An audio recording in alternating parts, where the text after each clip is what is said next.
मुनीर फारूक, पहले आप बताइएगा, क्या ये अचानक एक क्रैकडाउन शुरू हुआ है? हमें हमारे नुमाइंदे बता रहे हैं कि पार्टी के अंदर ये तहफ्फुज़ात थे कि कल जो कुछ बोला है गंडापुर साहब ने, उसके बाद उसके कॉन्सिक्वेंसेज हो सकते हैं, मगर ये गिरफ्तारियां, क्या ये एक ऐसा वाकया 9 मई के बाद जो क्रैकडाउन शुरू हुआ था वैसा क्रैकडाउन का सामना करना पड़ सकता है पार्टी को? बहुत शुक्रिया शाहजेब साहब। देखिए, कल जो खास तौर पर तकारीर की गई, एक तो खालिद खुर्शीद के जानिब से और खास तौर पर जो अली अमीन गंडापुर साहब की जानिब से, उसके बाद बड़ा ब्लो बैक आया है। और जो वीडियो बयान चलाया गया मुराद सईद साहब का, जिसमें बगैर नाम लिए डायरेक्ट हद उसका बनाया गया पाकिस्तान के आर्मी चीफ को, उसका बड़ा स्ट्रॉन्ग रिएक्शन आया है। और इस वक्त जो एस्टेब्लिशमेंट के अंदर जो सेंटिमेंट पाया जाता है वो बेसिकली ये है कि आपको हमने गुंजाइश दी सियासी तौर पर, आपने उस सियासी गुंजाइश का नाजायज फायदा उठाया,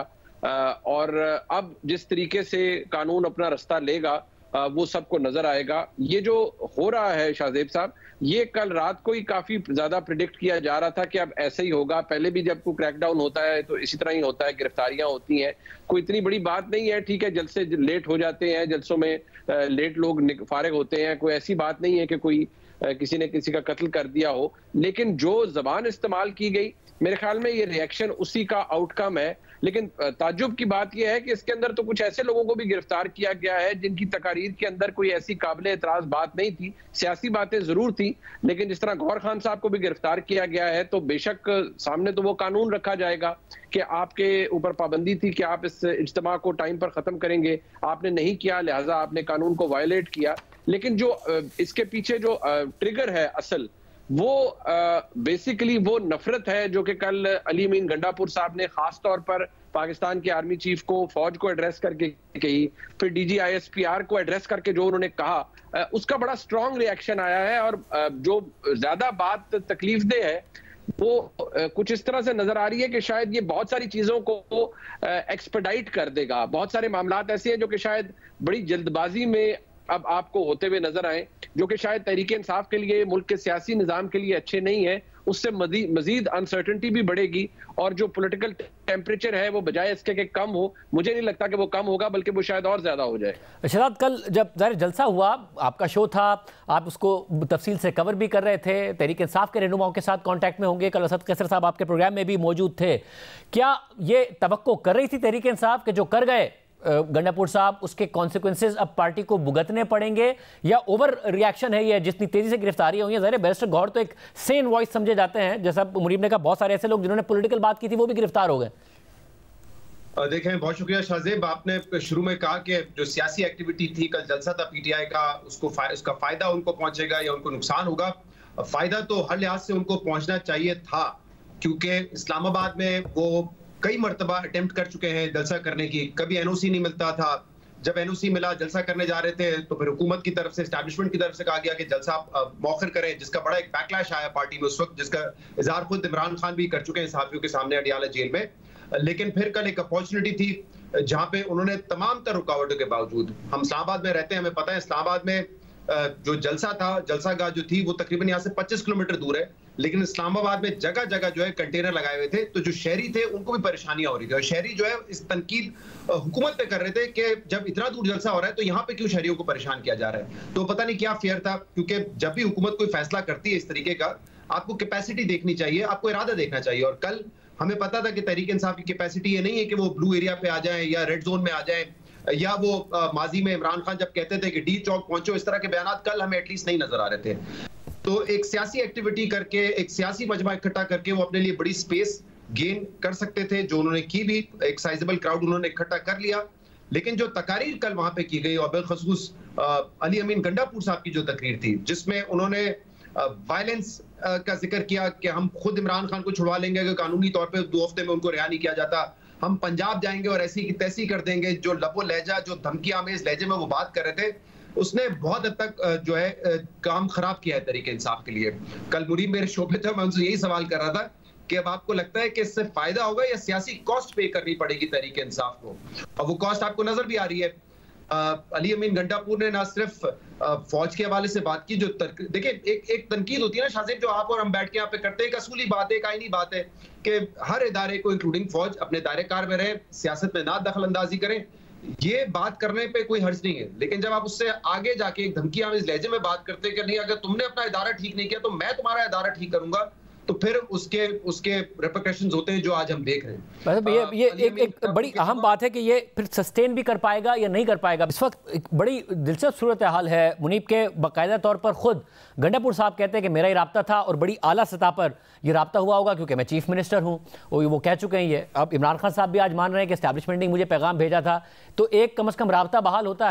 होता गंडापुर साहब के जरिए है। उनकी खुद आर्मी चीफ से भी मुलाकातें हो रही हैं और वही फिर बड़ी सख्त तकरीर करते हैं। पार्टी के अंदर दो राय हैं, एक तो जाहिर है वो एक खुदकुश हमले के तौर पर देख रहे हैं पार्टी के ऊपर ही कि पता नहीं गंडापुर साहब ने क्या कर दिया। दूसरा ये भी है कि उनकी किसी ना किसी लेवल पर अंडरस्टैंडिंग है, उन्होंने जो किया सोच समझ कर किया। दूसरी तरफ इस बात को कैसे लिया जा रहा है कि कहीं ना कोई अंडरस्टैंडिंग है? शाहजेब साहब, इसमें अंडरस्टैंडिंग का पहलू तो कोई ऐसा नहीं है। जो इमीडिएट रिएक्शन था वो कल मैंने, जिस तरह शहजाद साहब बता रहे हैं, इन्हीं के प्रोग्राम में मैंने इनके प्रोग्राम में जाने से कुछ चंद मिनट पहले जब मैंने गुफ्तगू की, पता करने की कोशिश की, तो बहुत से जिन लोगों से बात की उन्होंने कहा कि यार ये कुछ अजीब सी कुछ चीजें इस तरह इस्तेमाल की उन्होंने गंडापुर साहब के हवाले से और कहा ये अजीब कैरेक्टर है हमारे, आके तो मिन्नतें तरले कर रहे होते हैं, छोटे छोटे कंसेशन हमसे ले रहे होते हैं। और फिर शायद किसी ने भी शकूक का इजहार किया कि शायद वो अंडर इन्फ्लुएंस हो, शायद उन्होंने कुछ किया हुआ हो। तो अब लेकिन बुनियादी बात सिर्फ ये है कि जो राब्ते की बात है एस्टेब्लिशमेंट से, मेरे ख्याल में गंडापुर साहब के हवाले से मैंने पहले भी कहा था, मैं अब भी कहूंगा। इनफैक्ट जिस दिन ये जलसा मनसूख हुआ मैंने अपने डिजिटल प्लेटफॉर्म पे भी कहा और गालिबन आपके प्रोग्राम में भी मैं हाजिर हुआ, तो मैंने यही कहा कि गंडापुर साहब भी सारे मामले में इस्तेमाल हो गए। शाहजेब साहब, अगर आप उसको ट्रैक करें तो आप ही के चैनल पे जियो न्यूज पे सबसे पहले यह खबर ब्रेक की गई कि जिस दिन इमरान खान साहब ने कहा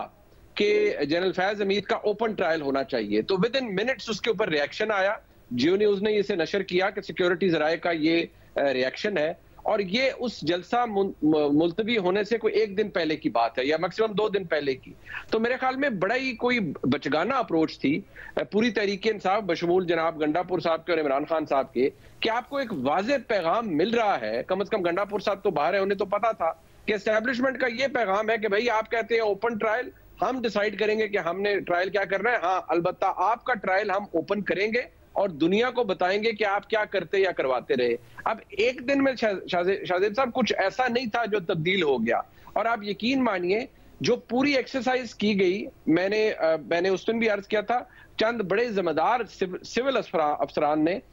मुझसे इनफैक्ट बहुत सारी चीजें शेयर की कि जी ये फलाना बंदा, ये आप मैसेज पढ़ लीजिए, ये हमारे से राब्ते में था। शहजाद, आप बताइएगा, आपको लगता है कि गुस्सा जो इतना था वो कहीं ना कहीं दरमियान में ये हुआ कि वो जो 22 अगस्त का जलसा कैंसिल हुआ, तनकीद भी बहुत हो रही थी और ज़्यादातर बराह रास्त इल्ज़ाम बहुत ज़्यादा आ रहा था गंडापुर साहब, उसको कॉम्पेंसेट करने के चक्कर में, पार्टी को बताने के लिए कि जी मैं मौजूद हूँ, इस कन्फ्यूजन में हो गया, या जो भी था तयशुदा था, बाकायदा तयशुदा ये था जो भी किया गया गंडापुर साहब की तरफ से? नहीं शाहजेब, तयशुदा तो इस हद तक नहीं हो सकता। हाँ, अगर कोई ऐसा अंडरस्टैंडिंग हो भी तब भी आप एक छोटी मोटी बात करके निकल जाते हैं, लेकिन हो सकता है ये फ्रस्ट्रेशन हो उनकी, क्योंकि सिर्फ पार्टी के अंदर नहीं, जो उनके मुखालफिन है वो तो असेंबली के फ्लोर पे भी कहते हैं कि जब हमारे साथ मीटिंग्स में आते हैं अच्छी बातें करते हैं और फिर जब जलसे में जाते हैं तो तकरीरें करते हैं, यानी कि वो भी एक डाउट क्रिएट करते थे कि शायद इनकी जो सेटिंग है वो हुई भी है। तो मैं पहले भी यही बात कर रहा था कि देखिए जो उन्होंने बात की वो गलत है, नहीं करनी चाहिए थी, उससे सियासी स्पेस कम होगी तहरीक इंसाफ के लिए। करना तो यहाँ पे ये चाहिए था, आपको इस्लामाबाद में जलसे की इजाजत मिल गई है, आप लाहौर में इजाजत लेते और आहिस्ता आहिस्ता अपनी पॉलिटिकल एक्टिविटी को बढ़ाते, क्योंकि देखिए 2 ही तरीके हैं ना सियासी जमात के पास, बल्कि एक ही तरीका है कि आपने बात करनी है और सियासत के जरिए रास्ता निकालना है। आप लड़के तो ये रास्ता नहीं निकाल सकते ना ऑल आउट जाकर, और अगर ऑल आउट जाना है तो फिर आप हुकूमत से मिन्नतें ना करें कि आप एनओसी दे दें, आप बगैर एनओसी की जलसे कर लें, अगर लड़ाई आपने करनी है तो कल एक पॉलिटिकल एक्टिविटी थी, ये बात बिल्कुल दुरुस्त है। कल असद कैसे साहब को जब हमने बताया कि अली अमीन गंडापुर ने ये तकरीर की है तो उन्होंने उस पर तबसरा नहीं किया, उन्होंने कहा मैंने सुनी नहीं है, मैंने पढ़ के भी बताया कि देखें ये बात की और एक नहीं 2 मरतबा, लेकिन उन्होंने कोई पोजीशन नहीं ली। और जराए बता रहे हैं कि पीटीआई के अपने लोग बता रहे हैं कि कई लोग ये समझते हैं कि एक अपॉर्चुनिटी थी जिससे आप अपनी स्पेस क्रिएट कर सकते थे, उसको आपने लूज किया है। लेकिन जो अभी बैरिस्टर साहब बात कर रहे थे वो बात बिल्कुल दुरुस्त है, और आपने भी सवाल किया कि क्या हुकूमत ओवर रिएक्ट कर रही है, बिल्कुल ओवर रिएक्ट कर रही है हुकूमत। इस बात को जवाब बना के कि अगर अली अमीन गंडापुर या किसी और ने इंसाइटमेंट टू वायलेंस किया है तो उसके खिलाफ आप कार्रवाई करें, लेकिन उसको जवाब बनाकर पूरी पार्टी पे क्रैकडाउन करना,